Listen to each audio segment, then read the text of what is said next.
Hello everybody, Elke here. I'm just jumping on to share something with you. As you can see from the title, it's called Is This Holding You Back?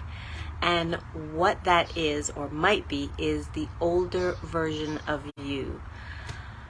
For me personally, I know like when my writing career first started, it was just like I could do no wrong. Everything that I stepped out and did was successful, and it was amazing, and it was wonderful. And then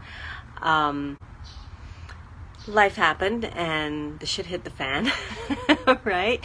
And all the things that I tried to do just didn't work, and I kept trying to rehash and redo all the things that I was doing before. I was trying to be that version of myself, and I came to realize that I had to let that person go, even though everything that she did was successful and was gold, right?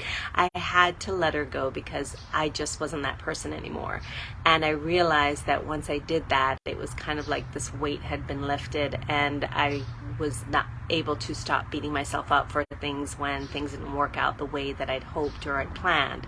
So is that holding you back in your writing life, that you're trying to hold on to this person that you used to be in the past, whether that person was writing more words back then, or maybe they didn't write anything and you're still rehashing and worrying about, oh, am I going to go back to that? Or it's keeping you from enjoying the success that you might be having now.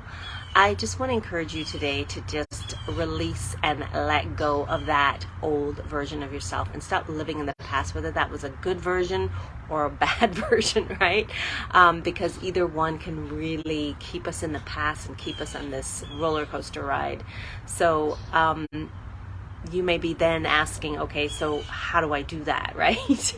And some ways that you can do that to embrace the you that you are right now in this moment. Whether that's good, whether that's bad, is just to enjoy you right now and embrace you for all your wonderful glory. All right? The second thing that you can do is to focus on actions and decisions that you can take that are going to move you forward. Sometimes we tend to focus on all the things that aren't working or isn't going good, instead of just saying, you know what, okay, this didn't work out, let me take another action or make a different decision. And remember that, failure is part of the journey. I think that's a tough one for us.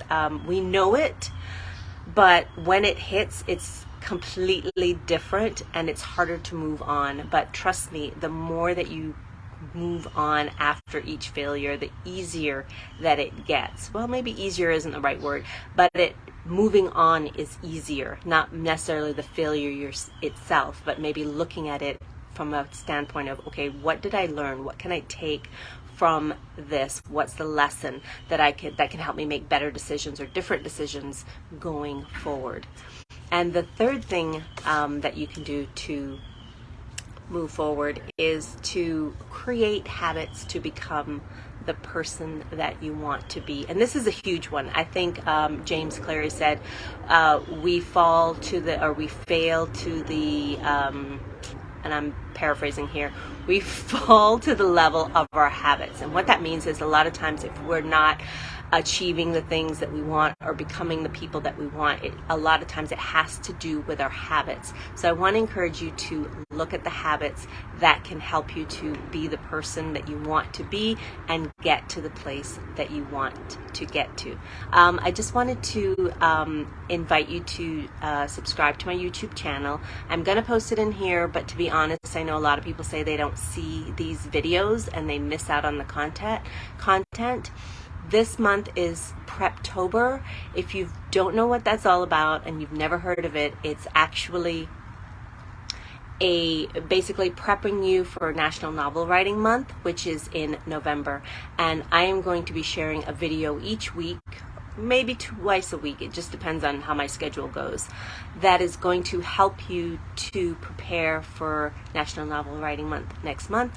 It comes with a free workbook, and I just want to encourage you, I'll leave the link to subscribe to the YouTube channel in the link below, and so that you can grab your free workbook. All right, I hope you join me for that. I'm basically going to be walking you step by step through my workbook on how you can get yourself prepared for National Novel Writing Month.